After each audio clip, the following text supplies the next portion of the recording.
When she was born with more issues than they could see on the ultrasound.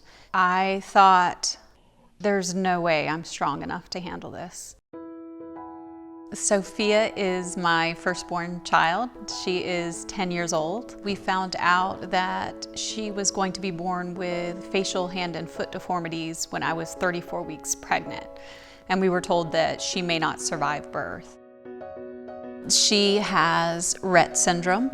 It's a neurological disorder that basically takes your ability to walk, talk, and do things for yourself. She began to get sick all of the time, and we found out she has an immune deficiency that only 6 people in the world have. And then she began to have seizures, which is caused by Rett syndrome. Rett syndrome really is the biggest challenge because it basically traps you inside your body. When I found out during the ultrasound, I was in shock. I thought, there's no way I'm strong enough to handle this. And when she was born with more issues than they could see on the ultrasound. I remember asking everyone in the room, is she okay? Is she okay? Because doctors and specialists were working on her in the corner and no one would answer me. But they finally laid her on my chest and she blinked and was staring right into my eyes. I just remember thinking, this is my baby, I need to comfort her. And I reached out and then they took her away. And I didn't see her until later that night. And honestly, I was scared and I was avoiding it because I was afraid of this new life that I didn't know anything about.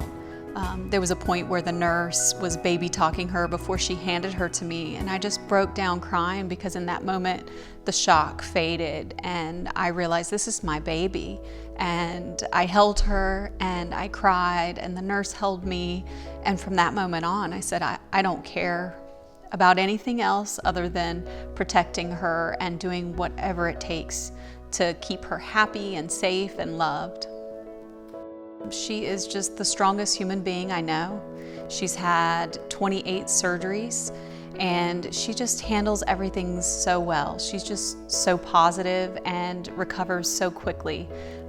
She loves to cuddle, she loves to be around her family, she loves to laugh, and she's mischievous and she has attitude.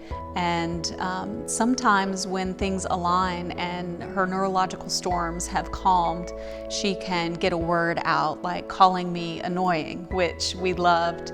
Or she's able to move her arms and she'll knock a cup out of her sister's hand and she just giggles and she thinks it's the best thing. You are stronger than you think you are. It's the most difficult thing, but it's also the most amazing thing. Your love for your child will likely be stronger and more fierce than you could ever imagine. While you may be sad now, accept those emotions, allow yourself to feel them so that they can pass, and you will accept and love your child just like any other child.